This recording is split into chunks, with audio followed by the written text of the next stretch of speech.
Nous sommes ici au pont transbordeur de Martrou, qui relie les communes de Rochefort et d'Échillé. Il a été construit pour remplacer un système de bac devenu obsolète. Il a été construit entre 1898 et 1900. L'architecte, inventeur, constructeur du pont transbordeur s'appelle Ferdinand Arnaudin. Il a déposé le système de brevet de ce système de pont en 1887. Il l'a ensuite proposé à tous les grands ports français parce qu'il pensait que ça pouvait répondre à la demande de traverser des personnes et des animaux sans gêner la navigation des bateaux, surtout avec des grands mâts.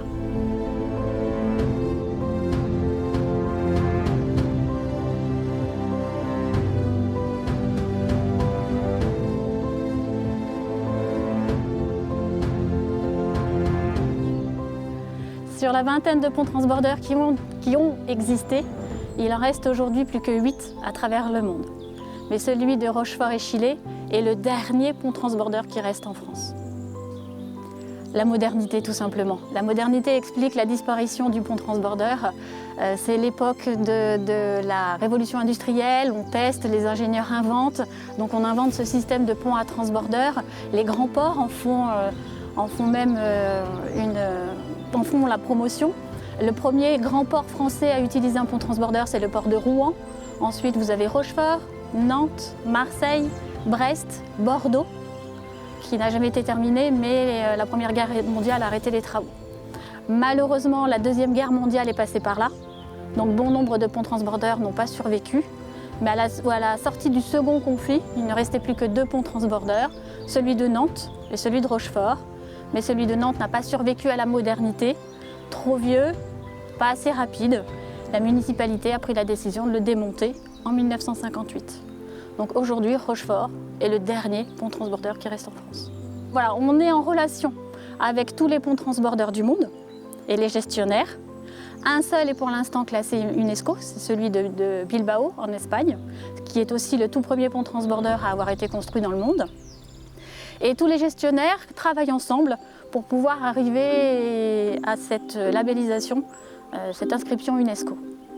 En attendant, une association mondiale a été créée qui regroupe tous ces gestionnaires et ces ponts transbordeurs qui sont tous classés dans leur pays.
Alors le pont transbordeur, le principe de fonctionnement, donc vous avez 2 pylônes de chaque côté de la Charente, sur chaque rive.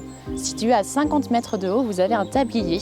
Ce tablier est aussi haut pour laisser passer tous les navires, à l'époque les navires de guerre, maintenant les hauts-mâts aussi. Ce tablier donc supporte des rails où vous avez un chariot qui est accroché. Le chariot coulisse d'une rive à l'autre grâce à un câble de traction et sous ce chariot est suspendue une nacelle. Donc la nacelle, on peut embarquer à bord de cette nacelle jusqu'à 12 véhicules à l'époque et maintenant on peut embarquer jusqu'à 80 piétons sur la nacelle pour traverser en 4 minutes 30 actuellement et 75 secondes à l'époque quand c'était le fonctionnement à but de transport.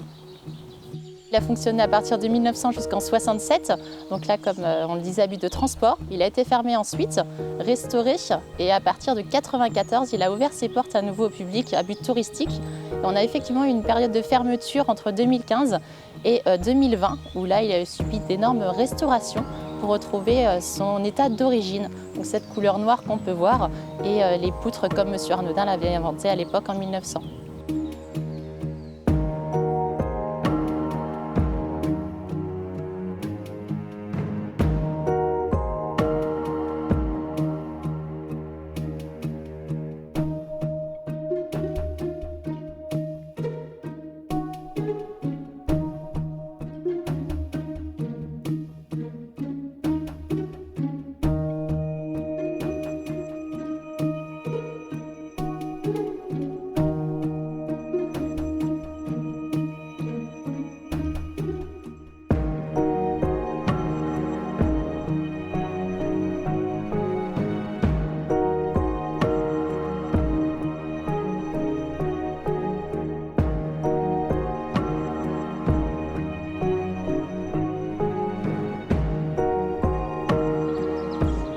Le pont Transborder est ouvert du 2 avril 2022 au 6 novembre prochain. Le traversée est de 3 € l'aller-retour par personne. Il permet aujourd'hui de faire passer les piétons et les cyclistes à but touristique ou comme déplacement doux. La nacelle fait des traversées toutes les 10 à 15 minutes. Donc il est ouvert généralement le matin de 9h30 jusqu'à 12h30 et ensuite de 14h à 18h, 19h selon les mois.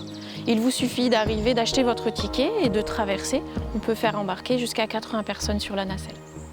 Donc vous pouvez visiter la Maison du Transborder qui est un centre d'interprétation gratuit avec un espace d'exposition permanent et une nouvelle exposition temporaire en 2022. Vous pouvez également faire des visites guidées qui durent 1h15, qui vous permettent de comprendre l'histoire du pont Transborder et de visiter également la Maison du Transborder. Il y a des visites théâtralisées en compagnie de personnages costumés qui vous racontent de manière ludique et décalée l'histoire du pont Transborder.